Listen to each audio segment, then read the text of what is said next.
So we often also get asked who or what type of person is the right profile to invest. For us, we think about it a few ways. One, if you're a Nevadan or a Nevada resident, you can be a Nevada accredited investor. So if you earn more than 100K or 150K with your spouse, you can invest. If you're not a Nevada resident, then you'll need to be an accredited investor. So likely that means you earn more than 200,000 a year or 300,000 of your spouse. There's other factors that you can meet as well. You're also someone who's probably invested before, probably not in early stage startup companies, but in public stocks or mutual funds, ETFs, bonds.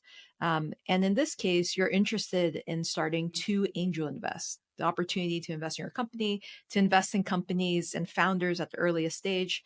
And you're probably someone who has the ability to invest at least $10,000 to get started and be able to invest in a variety of early stage Nevada based companies. Picking up on Vicky's point around who are the investors and what does this mean? It is a risky investment class. It has performed better than all other investment classes, but it really comes down to spreading your risk and picking the right companies. There's something at play called, you'll hear about it, called the power law, which says that about one or two in every 20 or 30 companies are really going to be the ones in your portfolio that make your entire portfolio return, that 3, 5, or even 10x in total, which is one of the reasons why we aim for 50x per company, knowing that as good as we are at picking and as good as we are as due diligence and as good as the founders are, life happens and they all don't work out. So you need to be thinking about investing in a portfolio of companies. Now, at FundNV, we make that easy because we're going to invest in at least 20 companies in this fund. And so if you invest in the fund, you're getting that diversification and you're getting to put the power law to work. If you're going to do it on your own as an individual angel investor, just keep the power law in mind because you're going to want to make more than just a couple of investments. Otherwise, you're taking a lot more risk than you really should in an already risky asset. I think another interesting thing to think about as someone who might be interested in starting or continuing to angel invest is whether or not you do it on your own, which you definitely can, or invest via a fund. In addition to getting a portfolio, I think a big thing a fund like ours brings to the table is the opportunity to gain access to a lot of different type of companies. As an individual, you might not get the opportunity.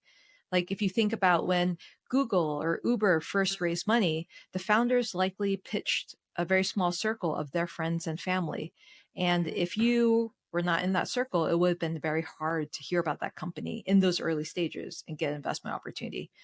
So I think one thing as a fund that we bring to the table is we get access to almost all of the early stage companies and the best ones in Nevada. So you'll always have the opportunity to assess and look at and think about the early stage companies because they're coming to pitch our fund. One other point to add to Vicky's comments about having access to the right companies is, we do get the best and the brightest pitching to us in Nevada.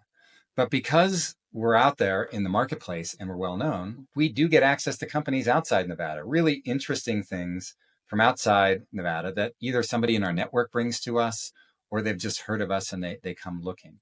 And maybe our fund does not invest in a company that's outside of Nevada, but that doesn't mean our syndicate won't get access to those deals. So joining the club, investing in the fund, will not only get you the best deal flow and access in Nevada, but because everybody's coming through Las Vegas at some point during the year, they learn about us, and we get to see a lot of deals that are maybe not eligible for being invested in by FundNV, but as part of our syndicate, by being an investor in FundNV, you're going to get access to all sorts of deal flow, in addition to the stuff that the fund invests in. One thing I think we mentioned earlier in our investment criteria is founder market fit. And what I find really interesting and exciting about working with Jeff and Kristen is that we all were previously founders. We founded companies, we're part of founding teams, and we're all operators scaling companies as well. So I know now we're all on the investor side evaluating companies, but I think one thing that we bring to the table that I really appreciate is that we all have decades of experience being in the founders and operators' shoes. And one thing I'll say is, as a founder, I've always in the past appreciated when my investors were themselves founders and operators because the advice that they gave was that much more salient, and also the amount of empathy they had in helping me build my company is something that I think we bring to the table with our portfolio companies that hopefully make them better for our investors.